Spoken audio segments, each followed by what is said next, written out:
ফের বাংলা বলায় এক পরিযায়ী শ্রমিককে মারধর ছিনতাইয়ের অভিযোগ।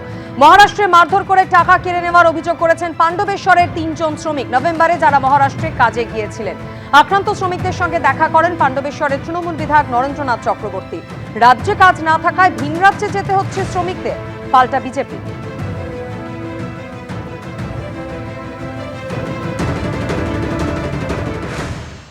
বিজেপি সাংসদদের সাপের সঙ্গে তুলনা করে তীব্র আক্রমণ শানালেন অভিষেক বন্দ্যোপাধ্যায়।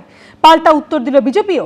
শনিবার তৃণমূলের সর্বভারতীয় সাধারণ সম্পাদক বলেন, আলিপুরদুয়ারে হেরে গেলেও তাদের সরকার শুধু লক্ষ্মীর ভান্ডার প্রকল্পেই সেখানে 5 বছরে 1500 কোটি টাকা খরচ করেছে। এমনকি চা বাগান খোলা নিয়ে নরেন্দ্র মোদীর প্রসঙ্গ উল্লেখ করে আক্রমণ করেন অভিষেক বন্দ্যোপাধ্যায়। উত্তর এসেছে বিজেপির তরফেও। बीजेपी के सांसद और सांप एक है, मौका मिलेगा तो आप ही को काटेगा। আমি মনে করি না এগুলো রাজনীতির ভাষা। বারুইপুরের পর আলিপুরদুয়ার, দক্ষিণে শক্ত ঘাঁটি থেকে উত্তরে কার্যত সাংগঠনিকভাবে দুর্বল কেন্দ্র আলিপুরদুয়ারে এবার বিধানসভা ভোটের প্রচারে ডঙ্কা বাজিয়ে দিলেন অভিষেক বন্দ্যোপাধ্যায়।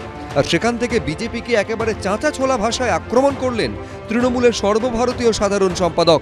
बीजेपी के सांसद और सांप एक है। आप अगर अपने घर के पीछे एक सांप छोड़ दो, 2 सांप छोड़ दो, 18 सांप छोड़ दो या 12 सांप छोड़ दो, सांप तो सांप ही रहेगा। मौका मिलेगा तो आप ही को काटेगा। आप जिसको दूध पिला के बड़ा किया वही आपको काटेगा, वही सांप। तो इस बार भाई एक भी सांप नहीं रखना इस बंगाल का मिट्टी में, और खास करके इस अलीपुरदुआर का मिट्टी में। এই ধরনের মন্তব্য কোনো রাজনীতিবিদ থেকে এবং যিনি এত বড় একটা সর্বভারতীয় দলের উত্তরাধিকারী হতে চলেছেন তার কাছ থেকে প্রত্যাশা করে।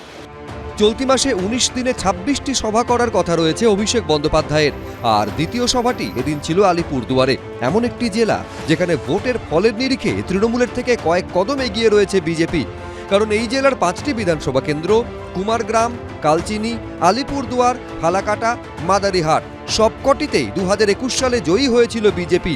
2024-এর লোকসভা ভোটেও আলিপুরদুয়ারে জিতেছেন বিজেপির মনোজ টিগ্গা। এই রকম এলাকা থেকে কেন উত্তরবঙ্গের প্রচার শুরু করলেন, এদিন সেই প্রশ্নের উত্তর দিয়েই সভা শুরু করলেন অভিষেক বন্দ্যোপাধ্যায়। 2021 में 5 के 5 सीट में तृणमूल कांग्रेस हारी थी। अब मैं आपको बताना चाहता हूं मैं हार से क्यों शुरू कर रहा हूं। बंगाल में बीजेपी हारी तो बंगाल के सारे पैसे बंद। हम अलीपुरदुआर में हारे हैं, लेकिन इसी अलीपुरदुआर के सभी महिलाओं को, माओं को, बहनों को 1500 करोड़ रुपया खर्चा करके हमारे सरकार ने लक्ष्मी भंडार दिया है। হিসাব দাও, টাকা নাও, কতবার কেন্দ্র বলবে?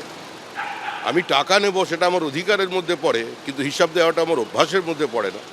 এটা তো চলতে পারে না। আলিপুরদুয়ারের রাজনীতি আবর্তিত হয় চা বাগানকে ঘিরে, তাই ভোট এলেই এখানকার রাজনৈতিক কর্মকাণ্ডই হোক বা সভা সমিতি, চা বাগান, চা শ্রমিকদের প্রসঙ্গ উঠবেই। এই অবস্থায় এদিন চা বাগান খোলা নিয়ে খোদ নরেন্দ্র মোদীকে আক্রমণ করলেন অভিষেক বন্দ্যোপাধ্যায়। अब देखिए 10 साल पहले 2016 के चुनाव के पहले देश का प्रधानमंत्री आके आप सबको वादा करके गया था कि उनका सेंट्रल गवर्नमेंट दंकन से 7 चाय बागान टेक ओवर करेगा और उसको चलाएगा।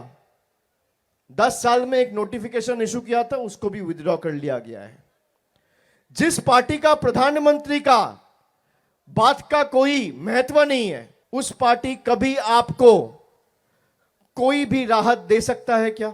চা বাগানের জমির ওপরে একটার পর একটা রিসোর্ট হচ্ছে, চা বাগানের শ্রমিকদের হচ্ছে অধিকার, সেটাকে পর্যন্ত তৃণমূল কংগ্রেস বাজেয়াপ্ত করেছে। জঙ্গলের কাঠ লুট করেছে, নদীর বোল্ডার তুলে নদীর গতিমুখ বদলে দিয়েছে। ইল্লিগাল স্যান্ড মাইনিং এর কারণে সামগ্রিকভাবে উত্তরবঙ্গের ইকোলজিক্যাল ব্যালেন্স ধ্বংস হয়ে গেছে। মঙ্গলবার বীরভূমে সভা করার কথা রয়েছে অভিষেক বন্দ্যোপাধ্যায়ের। অরিন্দম সেন, সৌমিত্র রায়, অরিত্রিক ভট্টাচার্য, এবিপি আনন্দ। চলতি বছরে পশ্চিমবঙ্গে মেগা ফাইট। রাজ্যে এসে 2/3 সংখ্যাগরিষ্ঠতা নিয়ে বিজেপির সরকার গড়ার হুঙ্কার ছেড়েছেন অমিত শাহ। রাজ্য বিজেপি নেতৃত্বকে বেঁধে দিয়েছেন রণকৌশল। জানুয়ারির 3য় সপ্তাহে ফের আসছেন নরেন্দ্র মোদী, যদিও এই সফরকে গুরুত্ব দিতে নারাজ তৃণমূল। 21-এ ফেল করেছে 200 আসন পারের টার্গেট। 26-এর ভোটে কি পূরণ হবে বিজেপির পশ্চিমবঙ্গ জয়ের স্বপ্ন? রাজ্য রাজনীতিতে যখন এই প্রশ্ন ঘুরপাক খাচ্ছে, তখন সম্প্রতি রাজ্যে এসে দলকে টার্গেট বেঁধে দিয়ে গেছেন কেন্দ্রীয় স্বরাষ্ট্রমন্ত্রী অমিত শাহ। बंगाल में 2/3 बहुमत के साथ भारतीय जनता पार्टी की सरकार बनेगी। মমতা বন্দ্যোপাধ্যায়ের তরফেও এসেছে পাল্টা চ্যালেঞ্জ। বলেছেন 2/3 পাবো। দারুণ খেলা হবে এবার, ফাটাফাটি। এবারকার খেলার নাম হবে ফাটাফাটি। 2021 বিধানসভা নির্বাচনের আগে নরেন্দ্র মোদী অমিত শাহর স্লোগান ছিল আব কি বার 200 পার, কিংবা 2024-এ 42টি লোকসভা আসনের মধ্যে 30টিতে জেতার ডাক সাফল্যের মুখ দেখেনি। 21 বিধানসভা ভোটে 200 আসনের টার্গেট নিলেও বিজেপি পায় 77টি আসন। 2024-এর লোকসভা ভোটে বিজেপি 30 আসনের টার্গেট নিয়ে লড়াইয়ে নামলেও বাস্তবে তাদের আসন 18 থেকে কমে হয়েছে 12। তবে 2024 সালের লোকসভা ভোটের বিধানসভা ভিত্তিক ফল অনুযায়ী তারা এগিয়ে ছিল 90টি আসনে। তবে নভেম্বরে বিহারে এনডিএর জয়ের দিনেই নরেন্দ্র মোদী বুঝিয়ে দিয়েছেন এবার তার টার্গেট পশ্চিমবঙ্গ। আর ডিসেম্বরে রাজ্যে এসে পরিবর্তনের হুঙ্কার ছাড়েন তার ডান হাত অমিত শাহ।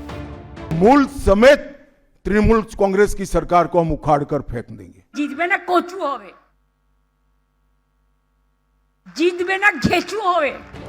26-এর ভোটের আগে রাজ্যে চলছে এসআইআর প্রক্রিয়া। বিজেপি সূত্রে খবর, অনুপ্রবেশকারী ও ভুয়ো ভোটার বাদ গেলে পশ্চিমবঙ্গের মেগা ফাইটে তারা রাজ্যের শাসক দলকে চ্যালেঞ্জের মুখে ফেলতে পারে বলে আশায় বুক বাঁধছে তারা। इन्होंने मां माटी मानुष का नारा दिया था। माटी घुसपैठिए और माफिया कब्जा कर कर रखे हैं। कितने लोग बांग्लादेशी हैं और कितने लोग रोहिंग्या हैं, जरा इसकी सूची आप सार्वजनिक करें।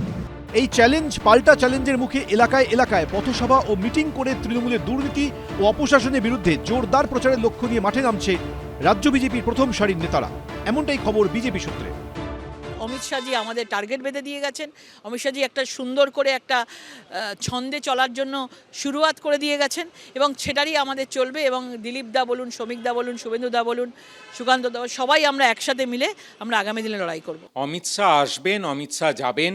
2021 সালেও অমিত শাহ এসছিলেন, অমিত শাহ গেছেন।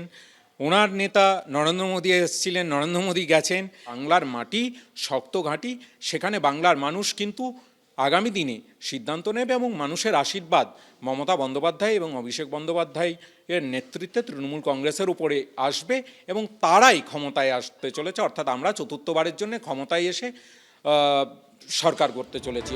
চলতি মাসে ফের পশ্চিমবঙ্গে আসার কথা প্রধানমন্ত্রীর।